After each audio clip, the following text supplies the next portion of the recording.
Bonjour à tous. Et vraiment, je suis heureuse de prendre part à nouveau à cette réunion de travail qui est destinée au pays de l'IGAD. J'ai pu participer à la première réunion de Mombasa. Pour la seconde, c'est vrai que j'ai été un peu retenue parce qu'il y avait des activités au pays, donc je suis restée et me voilà pour celle de Addis Abeba. Par rapport à la question qui nous touche tous et qui est le thème central de ces 3 séries de réunions que nous avons eues avec le Centre d'excellence de l'IGAD sur le terrorisme et l'extrémisme violent. Je pense que ce sont des questions qui touchent l'ensemble de nos pays et chaque pays se doit d'être engagé.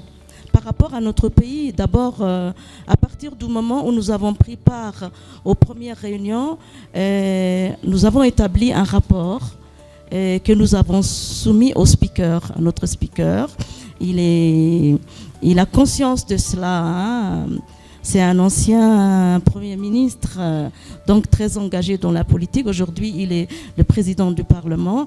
Donc, nous avons bien détaillé la problématique discutée à Mombasa.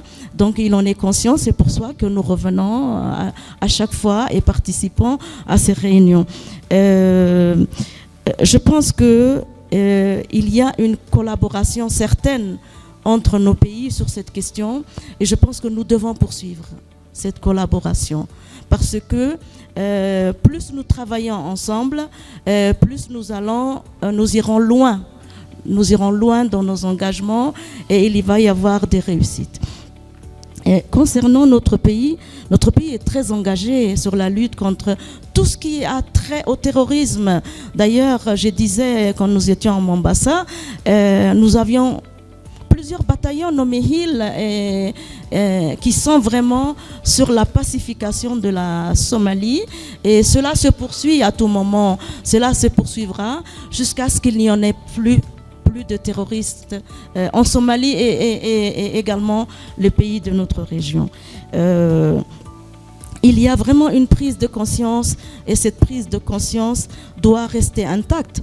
Je parle pour notre pays, mais je parle pour nos pays de la région également. Peut-être dire un mot sur les progrès de la femme. Sur les progrès de la femme, c'est depuis l'arrivée du président Ismaël Omar Guelleh, notre chef de l'État, que vraiment une véritable politique axée sur le genre a été mise en place. Au départ, des législations sensibles en genre sur le système de quotas a été adoptée. Nous avons commencé les premières années à 10% de quotas. Aujourd'hui, nous sommes à plus de 25% et nous sommes vraiment confiantes parce qu'un boulevard nous est ouvert et nous allons y arriver. Vraiment, je n'ai pas peur que l'on puisse y arriver parce qu'il y a vraiment une prise de conscience au niveau de nos politiques, de nos politiciens, mais également au niveau des hommes. Les hommes sont à nos côtés. Ça, c'est vraiment important à Djibouti. Nous-mêmes, nous les impliquons et nous avons conscience que ce sont nos soutiens. Donc, pour nous, il n'y a pas de guerre entre hommes et femmes. Il y a vraiment une collaboration qui existe et nous voudrons continuer dans cette lancée. Et par rapport à cette thématique, je pense que nous devrons travailler ensemble. Et je l'ai dit tantôt hier et je le réitère aujourd'hui. Ce que nous voulons, c'est vraiment arrêter une politique commune au pays de l'IGAD qui a trait à cette question et travailler sur des stratégies. Et je pense que comme ça, nous allons atteindre les objectifs que nous nous sommes fixés. Je vais rester là. Merci bien.